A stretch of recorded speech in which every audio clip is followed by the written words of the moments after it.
Viens, serre-moi,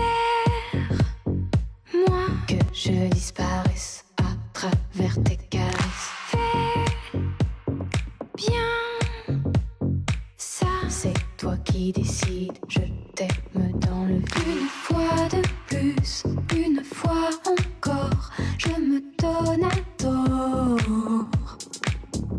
Une fois de plus, une fois de trop, il part au galop.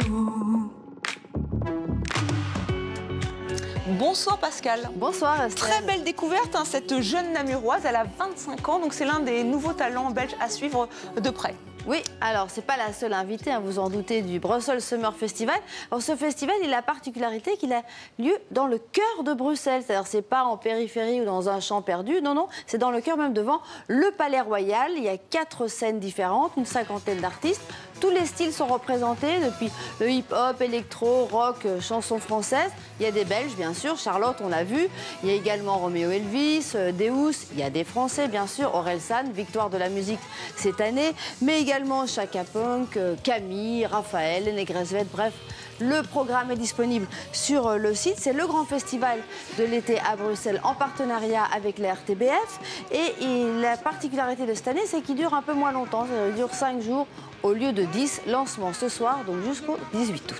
Alors on va rester en Belgique, un cap sur Liège, à la Cité Miroir, une ancienne piscine convertie en espace culturel et citoyen. Oui, alors vous le voyez sur cette image, hein, c'était la piscine de Liège. C'est-à-dire qu'il n'y a pas un seul Liégeois qui n'a pas été faire un plouf ou des longueurs. Également, il y avait des sports très populaires comme la boxe, l'escrime. Ça a même été un dancing à un moment donné. Il y avait la gare routière dans les sous-sols.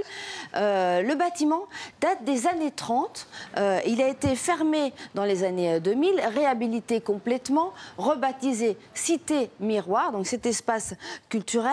Les grands bassins sont devenus des lieux d'exposition temporaire, notamment une exposition qui a lieu en ce moment jusqu'au 6 septembre, consacrée à l'histoire de Harakiri et Charlie Hebdo. Mais il y a également du théâtre, du cinéma, des concerts, de la musique, des conférences. Bref, tous avec le même prisme, c'est-à-dire le dialogue des cultures, la citoyenneté, l'engagement. Alors nous sommes allés sur place et nous avons découvert une exposition qui, elle, est permanente, qui s'appelle Plus jamais ça. C'est un parcours dans les camps nazis avec une réflexion sur la résistance. Je propose de le découvrir.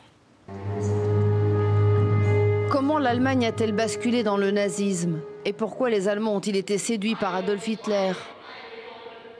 Comprendre le passé pour éviter qu'il ne se reproduise, c'est l'objectif de ce parcours interactif à la Cité Miroir.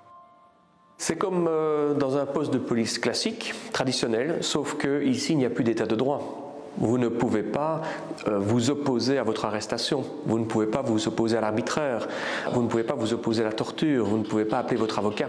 C'est le début de l'enfer tel qu'il fonctionne lorsque l'état de droit a disparu, tel que l'état de droit avait disparu sous l'Allemagne nazie et dans la Belgique et dans la France occupée.